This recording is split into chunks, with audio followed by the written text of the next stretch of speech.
लेकिन जो वो चीजों को नहीं मानता है वो कोई भी भक्ति नहीं कर सकता। वो तो दुनियादारी में फिर धक्के खाता है। इंसान के रूप में ही देवता भी हैं और इंसान के रूप में ही राक्षस भी हैं। आप सभी को प्यार भरी राधा स्वामी जी। देखिए, जो आज का सत्संग का विषय है उसमें महाराज जी ने बताया कि इंसान बंधनों में बंधा हुआ है, इंसान मोह माया में फंसा हुआ है और उसको सद्बुद्धि नहीं है कि वह क्या कर रहा है और उसका जीवन किस दिशा में जा रहा है। और साथ ही सतगुरु महाराज जी ने बताया कि जो इंसान गुरु की शरण में नहीं रहता, उनका कहा नहीं मानता, वह इंसान भक्ति नहीं कर सकता। भक्ति के लिए हमें सर्वप्रथम अपने मन को पाक साफ पवित्र करना पड़ेगा और गुरु के आदेशों पर चलना पड़ेगा, तभी हम भक्ति संभव कर पाए। और साथ ही सतगुरु महाराज जी ने बताया कि अगर हमें मोह माया से बचना है, अगर हमें काम माया से बचना है, तो हमें गुरु की शरण में जाना पड़ेगा। गुरु की हर बात मानकर हम अपने जीवन को पाक साफ पवित्र कर सकते हैं और अपने जीवन को आगे बढ़ा सकते हैं। तो चलिए आपका कीर्ति श्यामल सत्संग को शुरू करते हैं। कृपया सत्संग को पूरा सुनकर पुण्य भागीदार अवश्य बने। राधा।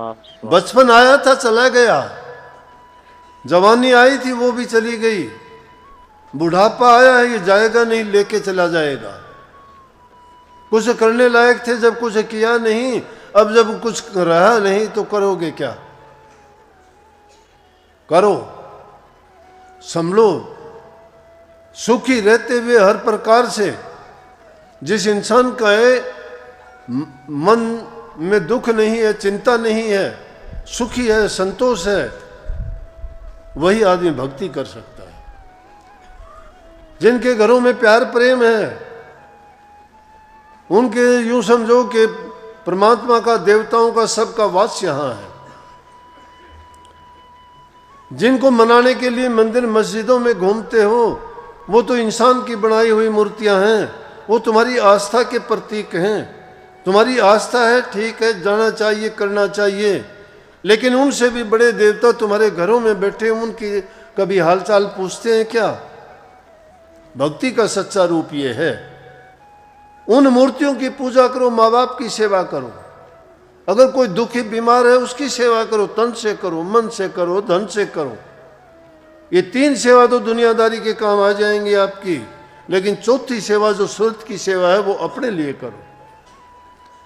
सारा समय दूसरों के लिए ही नहीं होता, परंतु दूसरों का हित करते करते तुम्हारे दिल में प्रेम दया जब होंगी तो समझो कि आप भक्ति का ही काम कर रहे हो। प्रेम भक्ति का ही रूप है।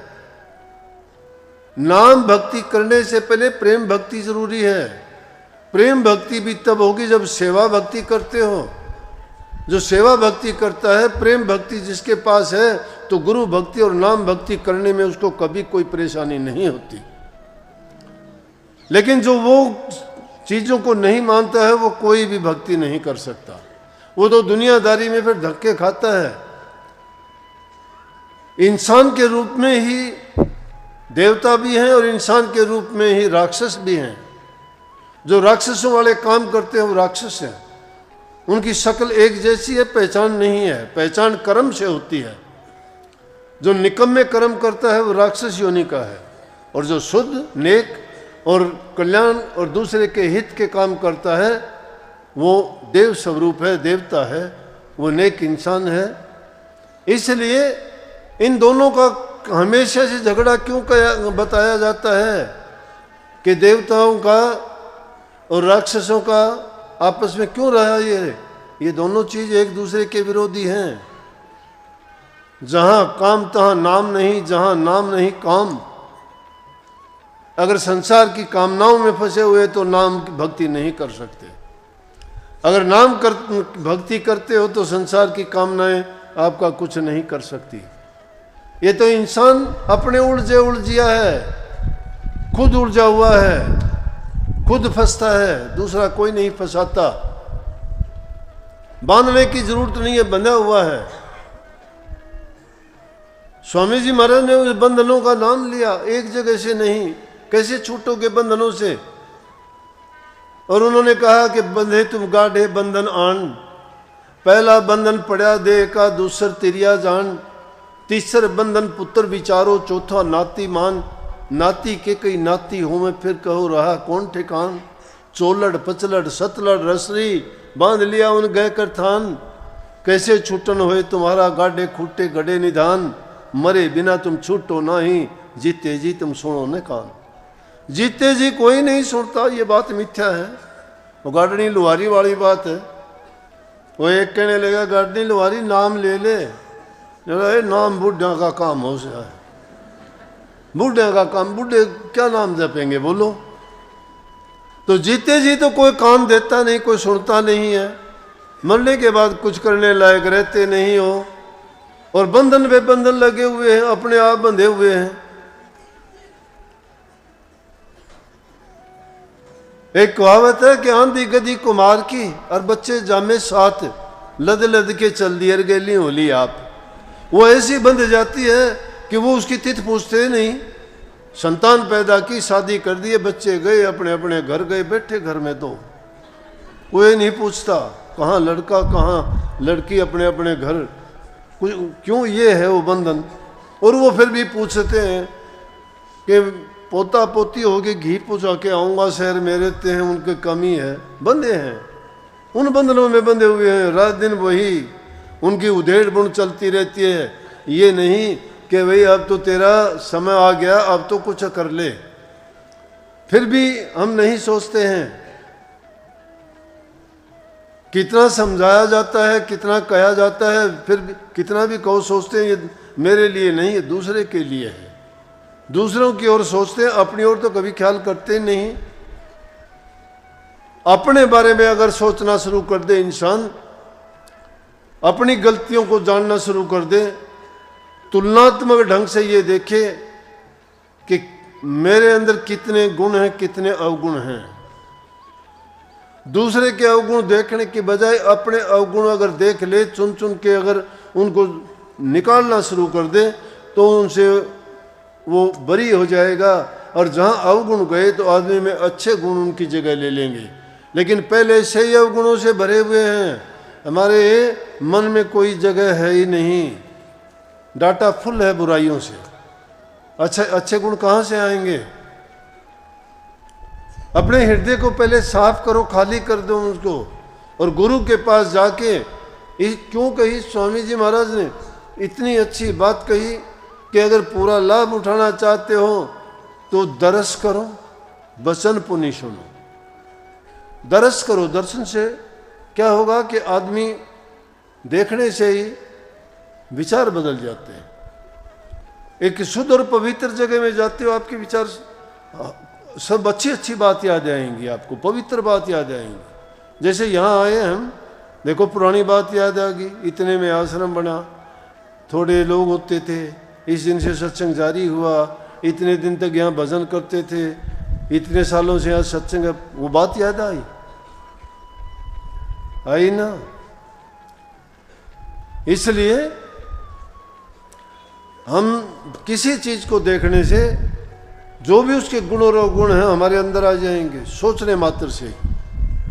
तो महापुरुषों के जब दर्शन करते हैं तो चित्त को एकाग्र करके उनके दर्शन से लाभ उठाना चाहिए। एक के दर्शन करते हो खुशी मिलती है, बुरे आदमी के दर्शन करते हो दुख मिलता है। देखते ही माथा ठनकेगा, माथे पे सड़वट पेड़ हो जाएंगी कि कहाँ से माथे लग गया, ये बुरा आदमी, निकम्मा आदमी, ये तो गलत करता है। उसके बुरे ख्यालात अपने मन में आ जाएं, किताब खुल जाएगी। और नेक इंसान के दर्शन करोगे, सारी अच्छी बात है, नेक इंसान है, बहुत अच्छा है, इसने वो काम किया था। और अवल उसको साथ होगा तो वो अगर चला भी जाएगा, बताओ ये वो आदमी है, इसने वो काम किया था, ये है। तो इसलिए क्या दरस करें, वचन पुनि सुने। आदमी का परिचय उसके वचन होते हैं। जिस इंसान के साथ बात करते हो उसका बर्ताव, उसका व्यवहार, उसकी वार्तालाप और उसके शब्द आपको बता देंगे थोड़ी देर के बाद में वो इंसान कैसा है।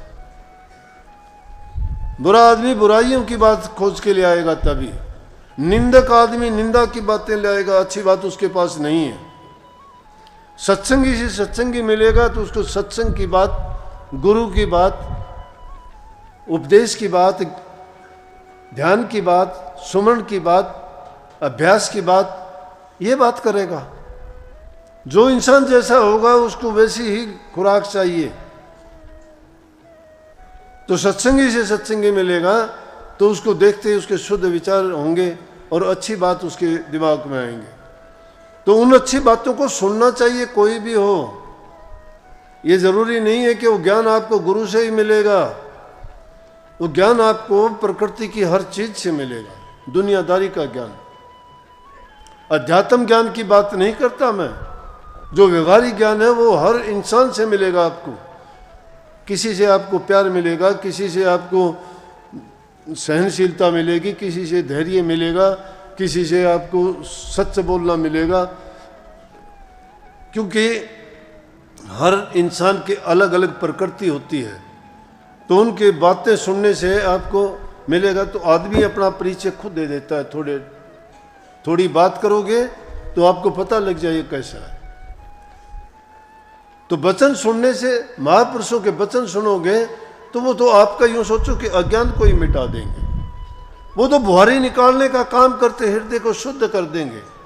जब उनके वचन तुम्हारे हृदय में उतरेंगे ना तो यूं समझ लो कि बुराइयां उड़ती चली जाएंगी। और उसके साथ साथ जैसे कबीर साहब ने कही कि आगे आगे धों लगी पीछे हरियल हो, कि आगे आगे धों लगी, आगे आगे वो आग लग जाती है जो उन बुराइयों को जलाती चली जाती है।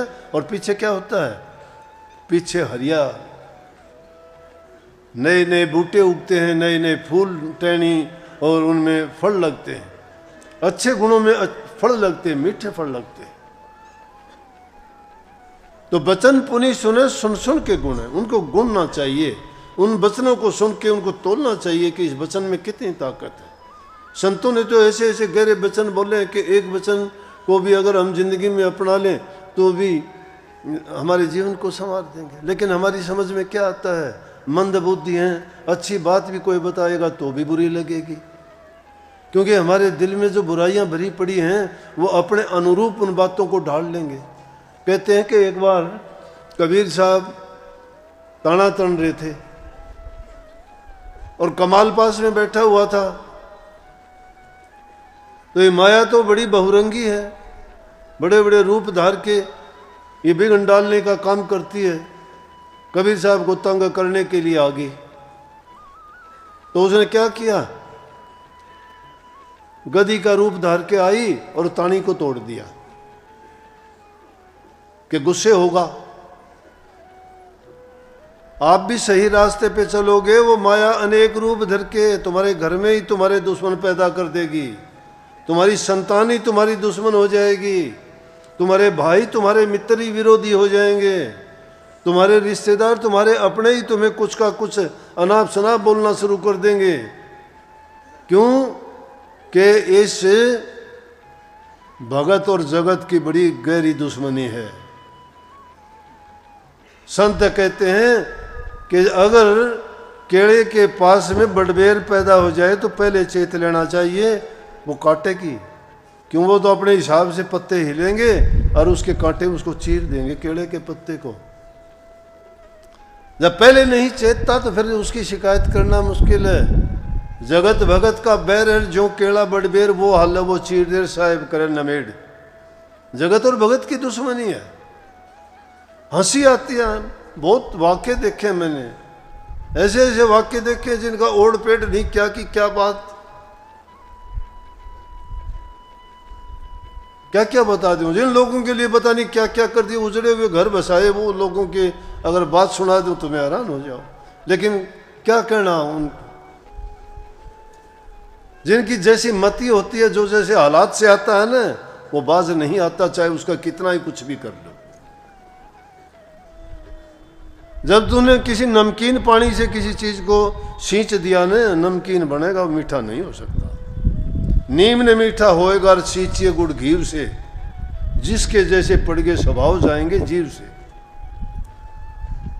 नीम को गुड़ और चाहे तुम घी से सींच लो, उसका स्वभाव कड़वापन का नहीं जाएगा। तो ये कड़वापन का स्वभाव खून में जब शामिल हो जाता है, वो इंसान बदलता नहीं है। बहुत देखे मैंने। हम तो बनाना चाहें लेकिन अगला नहीं बनना चाहे, उसका क्या करोगे? कबीर साहब ने क्यों कहीं मारी थी लागी नहीं, बंक नाड़ में फूक, गुरु बेचारा क्या करे जब चेलिया में ही चूक। गुरु तो कुछ का कुछ कर देगा, लेकिन जो नहीं होना चाहिए उसका क्या होगा? दुष्ट आदमी दुष्टता नहीं छोड़ता। तो क्या किया, गधी आई, ताणी तोड़ दी। मैं कही थी बात समझने का फर्क, समझने में बड़ा वो लगता है। वहां बैठे थे तो कहने लगे, मेरा कमाल को गुस्सा आया कि ताणी तोड़ दी, लठ उठा के मारने को दौड़ा। कबीर साहब बोले, अरे कमाल मार मार। कमाल वापिस आ गया। लोग बोले कमाल की बात है, ये मारने को चला था, कबीर साहब ने कही मार, ये वापिस आ गया, मारा ही नहीं, हुक्म नहीं माना इसने। बोले जी ये क्या बात, आपका यही हुक्म नहीं मानता? बोला मान तो लिया हुक्म, और कैसे मानेगा? बोला आप कहो थे मार, ये वापिस आ गया, मारा नहीं, मारने को पहले दौड़ा था।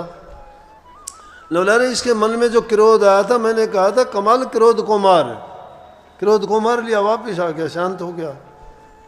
क्रोध आया था इसने ताणी तोड़ी हुई देख के, लेकिन मैंने इसको मारने के लिए कही कि क्रोध को मार भाई, इन्हें क्रोध को मार लिया, इसीलिए तो वापिस आया, नहीं तो उसको लठ मारता जाके। ये प्रवचनों को पूरा सुनने के लिए आपका बहुत बहुत धन्यवाद। हम आशा करते हैं आपने प्रवचनों को बड़ा ही ध्यान से सुना हुआ। तो जैसा प्यारी साध संगत जी आपने सच्चे ने सुना, महाराज जी ने बताया कि गुरु की शरणाई सबसे ज्यादा सुखदायी होती है। जो कि इंसान गुरु की बातों को मानता है, गुरु की शरण में रहता है, उस व्यक्ति का जीवन चमकता है। वह व्यक्ति भक्ति भी कर सकता है और अपने जीवन में आगे भी बढ़ सकता है। जैसा गुरु महाराज जी ने बताया कि सबसे पहले अपने मन को पाक से पवित्र करो। आप अपने मन से बुरे विचारों को निकालो, तभी आप भक्ति कर पाओगे, तभी आप जीवन के लक्ष्य को प्राप्त कर पाओगे। जैसे गुरु महाराज जी ने बताया कि जो इंसान मोह माया फंसा हुआ है, वह इंसान कभी भक्ति नहीं कर पाएगा। सबसे पहले में इन बंधनों को तोड़ना पड़ेगा। बंधनों को तोड़कर ये भक्ति कर सकते हैं और अपने जीवन को पाक साफ पवित्र बना सकते हैं। तो कृपया गुरु महाराज जी की इन बातों को आप अपने जीवन में अवश्य उतारिए और अपने जीवन को सार्थक, सफल और सुखमय अवश्य बनाइए। और साथ ही अगर आपको सत्संग अच्छा लगा तो कमेंट बॉक्स में राधा स्वामी लिख कर उनमें भागीदार अवश्य बनिए। मिलते हैं जल्दी एक नए और बहुत ही प्यारे प्रवचनों के साथ। तब तक के लिए आप हमें दीजिए राधा स्वामी।